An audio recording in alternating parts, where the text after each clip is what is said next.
मुंबईतील भांडूप परिसरात इंधन दरवाढ आणि महागाईच्या विरोधात शिवसेना उद्धव बाळासाहेब ठाकरे पक्षाने अनोखं आंदोलन केलं. आमदार सुनील राऊत यांच्या नेतृत्वाखाली भांडूप ते नाहूर असा बैलगाडी मोर्चा काढण्यात आला. या मोर्चात शिवसैनिकांनी हातगाडीवर गॅस सिलेंडर, सायकलवरून सहभाग तसेच गळ्यात भाज्या आणि धान्यांच्या माळा घालून केंद्र सरकारचा निषेध नोंदवला.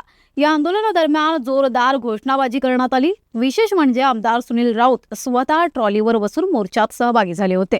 त्यांनी हे आंदोलन भविष्यातील परिस्थितीचे प्रतीक असल्याचं म्हटलंय.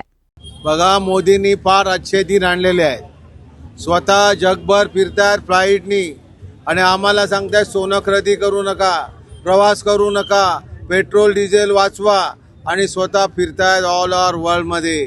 त्यामुळे आता परिस्थिती या देशाची अशी आहे की बैलगाडी, सायकल गाडी आणि हातगाडी अशा गाडींवर फिरण्यासारखंच परिस्थिती या देशामध्ये मोदींनी केलेली आहे. आणि म्हणून आमची लोक म्हणतात, मोदी तेरे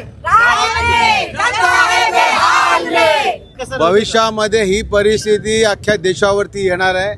आता प्रत्येक जनतेने हे सगळ्यांनी त्या ठेवलं पाहिजे की आता या देशामध्ये पेट्रोल डिझेल मिळणं फार कठीण होणार आहे. या देशामध्ये सोनं खरेदी करणं फार कठीण झालेलं आहे.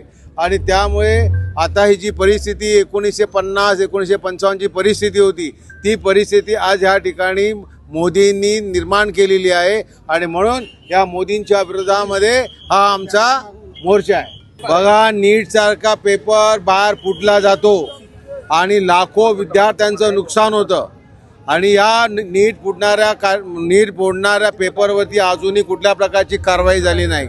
आज विद्यार्थी सुद्धा आत्महत्या करतायत. ही भयानक परिस्थिती या महाराष्ट्रात आणि देशात या मोदी सरकारने निर्माण केली आहे. आणि म्हणूनच या मोदी सरकारच्या विरोधामध्ये हा मोर्चाचं आयोजन आम्ही केलेलं आहे.